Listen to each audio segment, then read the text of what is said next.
तो फ्रेंड्स, इस वीडियो में हम लोग सुगम विज्ञान क्लास 8 का चैप्टर नंबर 17 देखने वाले हैं, जिस चैप्टर का नाम है तारे एवं सौर परिवार।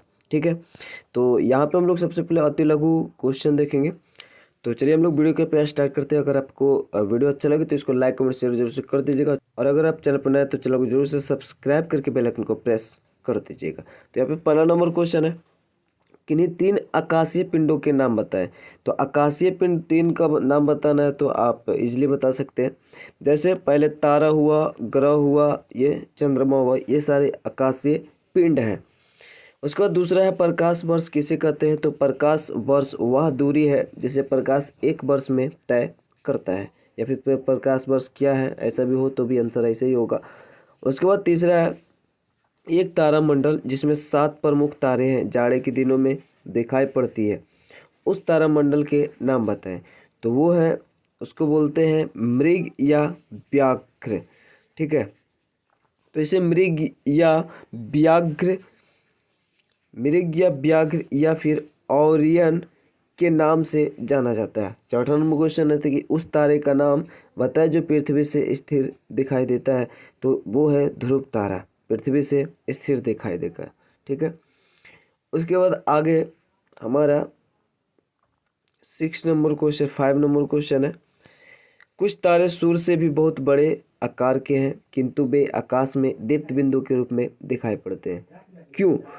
तो कुछ तारे सूर्य से भी कई करोड़ गुना होने के बावजूद हमसे अत्यधिक दूरी पर होने के कारण वे आकाश में दीप्त बिंदु के रूप में दिखाई पड़ते हैं। ठीक है, कुछ तारा है जो सूर्य से भी बड़ा है लेकिन वो काफ़ी दूर है, तो वो उस टाइप से दिखता है, एकदम छोटा दिखता है, बिंदु के आकार के दिखता है। ठीक है, दीप्त बिंदु के रूप में, क्योंकि उससे प्रकाश निकलता है उसे दीप्त बोलते हैं, तो वो दीप्त बिंदु के रूप में दिखाई पड़ते हैं। 6 नंबर क्वेश्चन है कि सौर मंडल के प्रमुख ग्रह कितने हैं, उनमें से सबसे छोटा कौन है, ये आपको बताना है।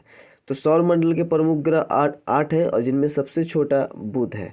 ठीक है, उसके बाद आगे 7वां नंबर क्वेश्चन संकेत में दिया हुआ है, तो इसका आंसर आप दे सकते हैं। सौर परिवार के सबसे बड़ा ग्रह का नाम लिखना है, तो सौर परिवार का सबसे बड़ा ग्रह बृहस्पति है, तो ऐसा आप लिख सकते हैं। फिर डायरेक्ट बृहस्पति लिख सकते हैं, चूंकि अति लघु है ना, तो ऐसा लिख सकते हैं। 8वां सूर्य से बढ़ती दूरी के क्रम में सूर्य के प्रमुख ग्रहों के नाम लिखना है, यानी दूरी के क्रम में पहले कौन है, फिर कौन है, फिर कौन है, इस प्रकार से। ठीक है, तो सूर्य से दूरी के अनुसार ग्रहों का क्रम इस प्रकार है, पहला बुध हुआ, फिर शुक्र हुआ, फिर पृथ्वी होगा, फिर मंगल होगा, फिर बृहस्पति होगा, फिर शनि होगा, उसके बाद यूरेनस होगा जिसको अरुण भी बोल सकते हैं, उसके बाद नेपच्यून होगा। ठीक है, तो ये हमारा है। 9 नंबर क्वेश्चन बोल रहा है आकाश में खुली आंखों से देखे जा सकने वाले ग्रहों के नाम बताना है। तो कुछ ग्रह जो है उसको हम लोग खुली आंखों से देख सकते हैं। जैसे आकाश में 5 को खुली आंखों से देखा जा सकता है, आकाश में 5 ग्रहों को खुली आंखों से देखा जा सकता है, यानी 5 ऐसे ग्रह हैं जिसको हम लोग खुली आंखों से देख सकते हैं। वे है बुध, शुक्र, मंगल, बृहस्पति और शनि। 10 नंबर क्वेश्चन भी संकेत में, यदि शुक्र संध्या तारे के रूप में दिखाई दे रहा है तो आप इसे आकाश के किस भाग में पाएंगे। तो इसका आंसर है पश्चिम क्षैतिज में। ठीक है, तो 11 नंबर क्वेश्चन बोल रहा है कि उन ग्रहों के नाम क्या है जिनकी खोज खगोलीय दूरदर्शक के निर्माण के बाद हुई। तो ये हो गया यूरेनस, नेपच्यून और प्लूटो।